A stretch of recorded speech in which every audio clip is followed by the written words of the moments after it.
سلام الحباب، صحة رمضانكم تصوموا بالصحة ولهنا ان شاء الله. يا دراك شي عبادك شي طياب، حكوا لي كلشي في لي كومونتير، توحشتكم غراف. انا جيت نقول لكم باللي من اليوم ان شاء الله حنبداو السلسله الرمضانيه ديالنا، راح يكون فيها قصص متابعين مرعبه، قضايا جنائيه وقصص جن وسحر حقيقيه وجازت حتى في التلفزيون، وفيها كامل مصادر. راني متاكده حيعجبكم بزاف. على بالي دوك تقولوا لي لولا راكي روطار بزاف، علاش ما درتيهاش من قبل؟ شوفوا ما نكذبش عليكم، الجواب سهل بزاف، ما قدرتش. وقت ما نشرب قهوه ما والو، مي حكمتني الفشله غراف، غير نروح نتوني تحكمني الفشله والله العظيم. تقولي صباح الخير نقول لك صحه عيدك. تسمى هذا وين رجعت فيا الروح، ونبداو في القصص ديالنا ان شاء الله. تسمى ما عليكم غير تخلوا جمجم جبوا لنا شويه الحاله هكذا، زيد نتحفز اكثر وندير قصص اكثر باذن الله.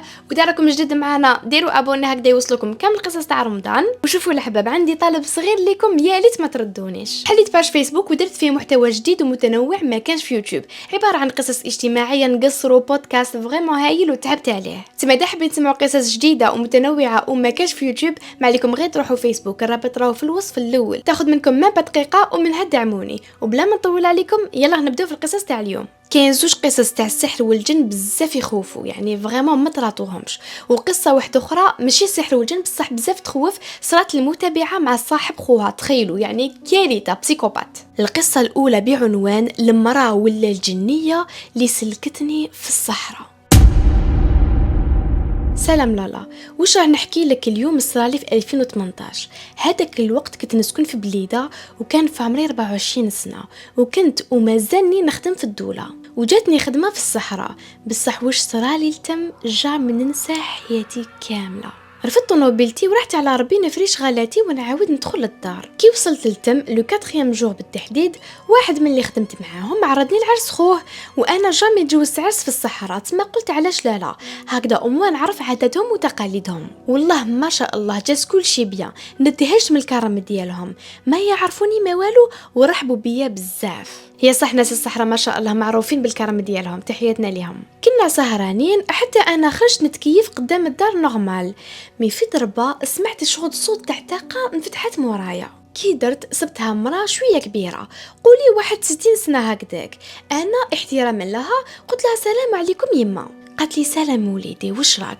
قلت لها والله الحمد لله، وبدات تهضر معايا وتقصر معايا. هي شوفوا كي تشوفوها تبان شويه تخوف، يعني ملامحها نورمال بصح تخوف شويه، بصح كلامها فيه واحد العبره، فيه واحد الحكمه حسل.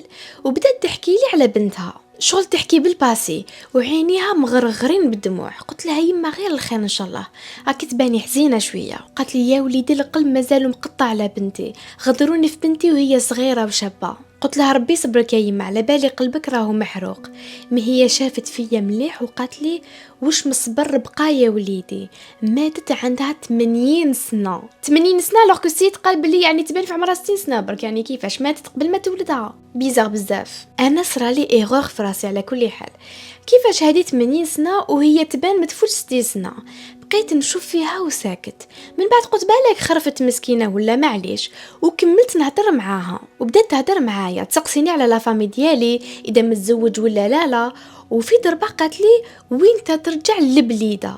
قلت لها كيفاش على بالك اصلا بلي انا من البليده؟ شافت فيا وضحكت، قالت لي سمعتك تهضر مع صحابك، وانا الانسان الوحيد اللي على باله بلي جاي من بليده هو صاحبي اللي عرضني العرس، وما قلتلوش بلي جاي من بليده باسكو اصلا على باله. ما بقيت حاير وقلت لها اذا كتب ربي نرجع نهار الاثنين ان شاء الله. بقات تشوف فيا وقالت لي كل عطله فيها خير، ما تروحش نهار الاثنين، كل عطله فيها خير. هنا باينه بلي توسويس اكتيفي، انسان يقول لك ما تروحش هذاك النهار وكل عطله فيها خير، باينه بلي توسوس. تصدمت ما صبتش نقولها تاع الصح. قلت لها لا يما ندخل نهار الاثنين لازم نرجع لخدمتي. قالت لي يا وليدي كل عطله فيها خير، اسمع كلامي. قلت لها يعطيك الصحه ورجعت للعرس. صاحبي غير شافني قال لي وين كنت؟ حكيت له يعني شويه واش صرا، قال لي او في الدار هذيك اللي لاصقه في دارنا. قلت له قال لي بيزار الدار راهي فارغه، لا فامي تاع القايد هبطوا كامل لغيليزان عندها اكثر من 5 سنين، والدار قعدت فارغه. بديت نضحك انا، قلت له كيفاش فارغه وانا شفت المراه هذيك حبيت تهبني. المهم وصلت 2 وحكم دوزاني وقلع طونوبيل باش ندخل الدار. من معالي دخلت المفاتح ما حبتش تقلع، عييت معاها والو. عيط لصاحبي وعيط لواحد صاحبه عنده كراج، قال له يا ودي مرتي ولدت وما كاش كيفاش نريقليك اليوم، قول له يصبر شويه. وكان اصلا راح الحال باسكو حبيت نسوق في الليل، تما قلت خلي غدوه وربي يعمل تاويل ان شاء الله. غد من داك صباح ربي نط على بكا كبير.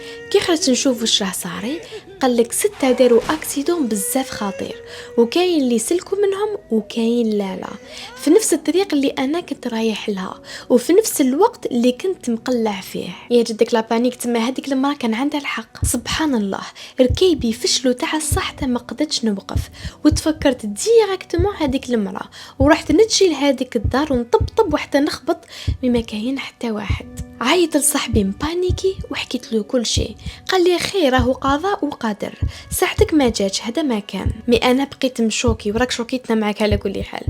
وهذيك المراه جامي تلاقيت معها، اسكو مراه اسكو جنيه، الله اعلم، ما عنديش تفسير. اذا عندكم قولوا لي. ان توكا هذاك النهار ما قدرتش ننسى هاد الحكايه. الحاجه بيزار سي كل الجن ما يقدرش يعلم الغيب، بصح يقول لك خطرات يعني يقدر هكذا يسرق معلومات، والله اعلم. هي صح باينه قضاء وقدر، بصح الحكايه تقعد شويه بيزار كمان. هاد المراه شويه بيزار. اعطوني رايكم في لي كومونتير. ونجوزوا الحكايه الثانيه اللي انا دوختني بعنوان صاحب خويا صاحب سيكوبات. هاد الحكايه تدوخ، سمعوا. هاد البنت تقول الحكايه هذه ما كنتش حابه نحكيها من قبل، باسكو السيد اللي صرات لي مع الحكايه واللي عايش لي الرعب كان مازال يسكن قريب لدارنا، وصراحه انسان نخاف منه بزاف. بصح اليوم الحمد لله تزوجت وراني نسكن في تولون في فرنسا، تما ماني خايفه من والو، ماني خاسره والو، بالعكس بالك الناس تاخذ حذرها من حكايتي. كلشي بدا في 2015، يعني عندها 9 سنين. عبالكم مازال مانيش مستوعبه انه 2015 عندها 9 سنين، الوقت يجي بزاف والله. حنا عائلة من العاصمة وأصلنا قبايل متيزوزو، وبالتحديد من بوغني، وكنا نروحوا بزاف للدشة ديالنا، تقدروا تقولوا نص العام وحنا لتم. تما دارنا في العاصمة ما كناش نبقاو فيها بزاف، وما كناش ندسروا الناس، يعني حتى الجيران نصهم ما نعرفوهمش، صباح الخير صباح الخير، وهذا ما كان. حتى خويا الكبير بدا يخالط واحد ملحومة نفس عمرو، كانوا يقراو في لامام فاك. انا خويا كان يقرا هذاك الوقت في باب الزوار، يبدا ديما يدور معاه يروح معاه لافاك، سورتو هذا صاحبو كانت عنده كروسه تما يديه معاه لافاك، وكان خطرات يخدم بها كلونديستان. هذا صاحبو كي تشوفوه تهضروا معاه مع الاول راسكم يحبس، انسان بزاف جونتي ومربي وعاقل، حتى كي نتلاقى معاه برا يحبط راسو بزاف محترم.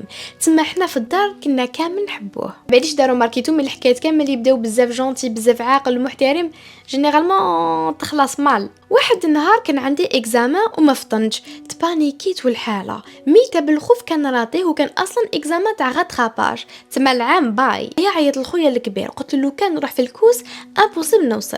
قال لي ما تخافيش، دوك نعيط لفلان صاحبي هذاك هو اللي يديك، ما كاش مشكل، نورمالمون يكون في الدار باسكو اليوم ما عندناش كور. كيما كان الحال جا السيد وشدينا طريق تاع لافاك، كي العاده مربي تبسيمه ما تخطيش وجهو، ما يزيدش في الهضره، هضرنا برك شويه على القرايه ولي زيكزامان والحاله تاع لافاك اللي راهي غير تسوء كي هي كي ناسها، يعني كلام بريء. حتى وصلنا لافاك قال لي عطيني النيميرو ديالك، هكذا كي تكملي نعاود نرجعك. انا قلت له نو، مع الاول قلت له نرجع في الكوس نورمال يعطيك الصحه. قال لي نو تنكيت راكي كي اختي، وانسيستا بزاف حتى عطيت له النيميرو. بصح قبل ما نوصل للاكلاس وصلني ميساج من عنده، انا قلت بالك ما نسيت في الكروسه ولا مي مع اللي فتحت الميساج ديالو تشوكيت، كتب لي كلمه بكلمه على جال الناس كيما انتي للافاك خسرت. هذا تقولش عنده انفصام في الشخصيه. شوكيت تاع الصح وش بيه هذا هبل، ما با 5 دقائق كنت معاه وكان نورمال يقصر ويضحك. وغير كملت حكمت الكوس ودخلت للدار، ما حبيتش ما ندخل معاه ولا حتى نهضر معاه ولا نشوف فيه. المهم جازوا الايام حتى واحد النهار كنت وحدي في الدار وبديت نسمع الطبطيب. كي رحت نشوف شكون نصيب صاحب خويا، واش راكي اختي سافا راكي مليحه، يعني كان بزاف جونتي وسقساني اذا خويا راهو في الدار. قلت له راهو فلافك ما على بالكش، قال لي ما رحتش اليوم، وبدا يضحك وراح. وصلني ديريكتومون ميساج من عنده فيه يقول لي احمدي ربي خفت الجيران لو كان ما يصيبوا فيك مرسو. وات؟ على احمدي ربي خفت الجيران لو كان ما يصيبوا فيك مرسو، يعني كارثه. انا قلبي بدا يخبط، كيفاش انسان يقدر يكون مليح وجونتي وفي ضربه يتبدل؟ عقلي مستوعبش، يعني ما محنا مستوعبناش يا اختي.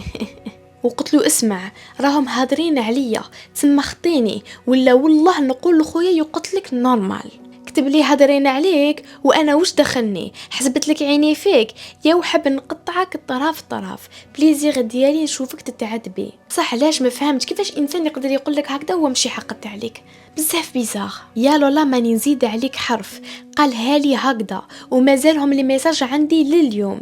سيد ما درت له والو، ولو كان نقول خويا كبابك ما يدير له يروح الحبس على جالو. صح ما تقدرش تعرفي واش ديري لو كان تقول لي خوك، تقول لي يعني كابا بيصير بروبليم كبير سوا يقتلوا ولا الاخر يقتل الاخر، يعني ما تقدرش تعرفي كارثه. ان بليس البنات في الجزائر يطيحوا بزاف هذا المشكل، يعني ما يقدروش يعرفوا واش يديروا، سوا يعني تسكت وتحمل هذاك الهم، سوا تقول لا فامي ديالها وكابابل البروبليم يكون يكبر، سورتو اذا خوها مقلق. ولا البروبليم هو كي طليت من البالكون شتو يكتب في لي ميساج نقتلك نقطعك دي ميساج ماشي نورمال تاع الصح. اختي هذا ماشي نورمال، هذا بسيكوبات تاع الصح. حتى شت ماما داخل الباتيمون وهنا السيد عاود رجع السيد اللي نعرفه، طاطا واش راكي كش ما خصك راني هنا، يعني الصوره مازالها في راسي والله العظيم. ايا من بعد ركب في الكروسه ديالو وراح، وانا قاعده نخمم حيره واش ندير، نقول خويا ولا لا. حتى مع العشيه كامل كنا نتعشاو، سمعنا طبطيب قوي بزاف شوط خبيط، وكيف فتحنا الباب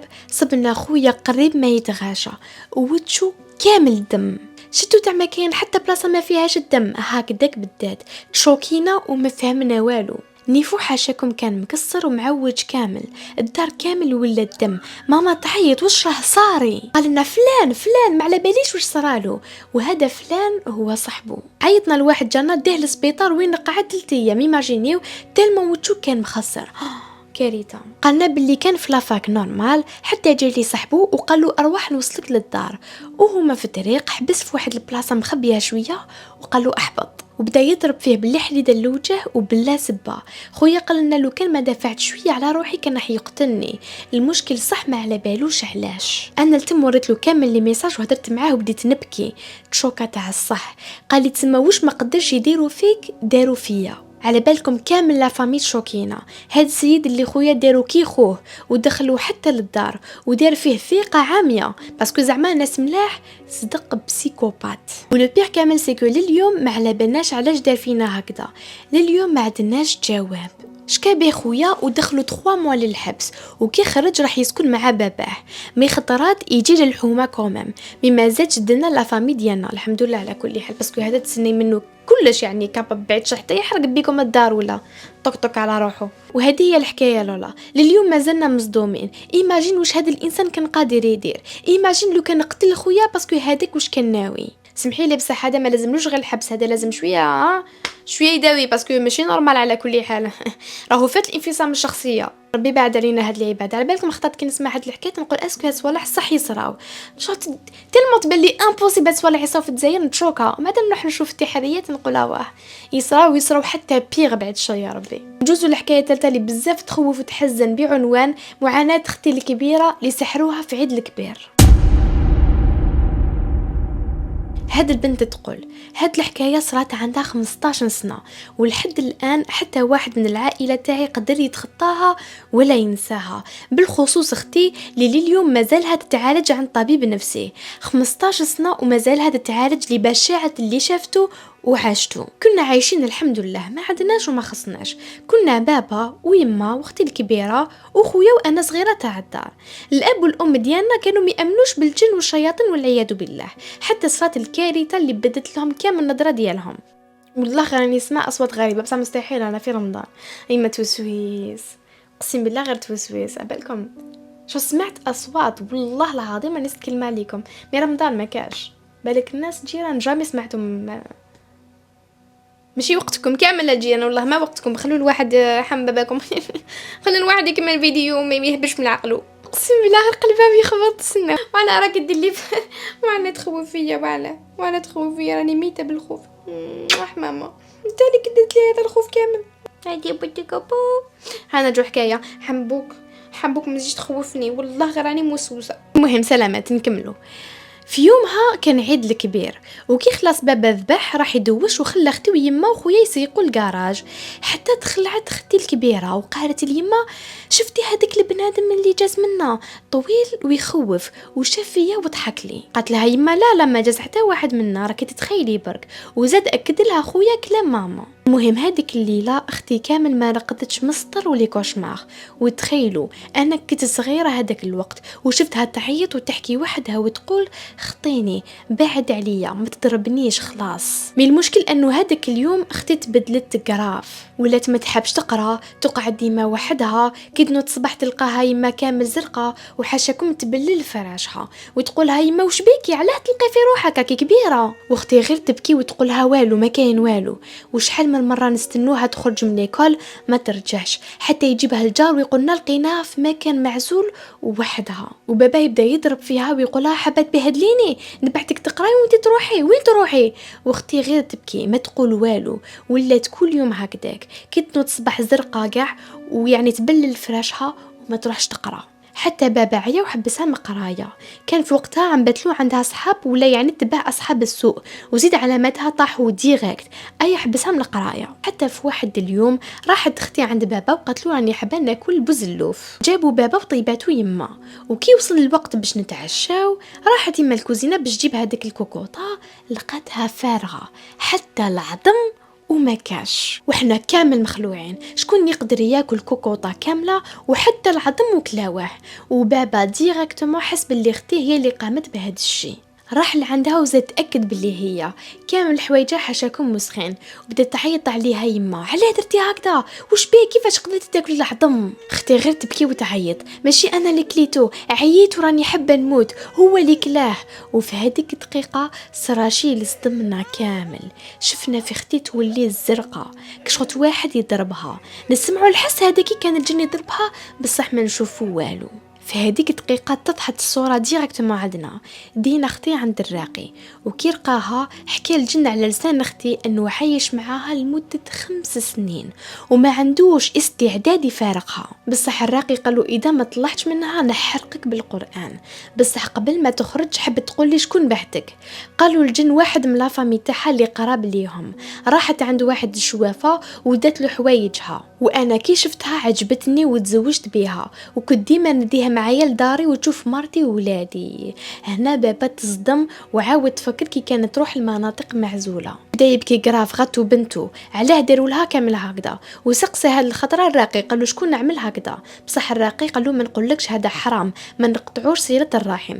المهم يعني عسوا روحكم. اختي دوكا ولات مسكينه شخط مهبوله ومازال داوي عن طبيب نفسي وتشرب الدواء وخطرات تنوض من النوم وتعيط وتقول بابا راهو هنا هو في الصح كوشمار برك. 15 سنه ومازالها تخاف تقول نخاف يولي. والاهل تاعي ولاو يخافوا بزاف علينا حاجه صغيره برك يدونا عند الراقي مالغي ما كاين والو بصح ولاو يخافوا بزاف. وحبينا برك نعرفوا شكون هذه اللي دارت هكذا في اختي وعلاش ضيعت لها حياتها وخلتنا نعيشوا ابشع الايام.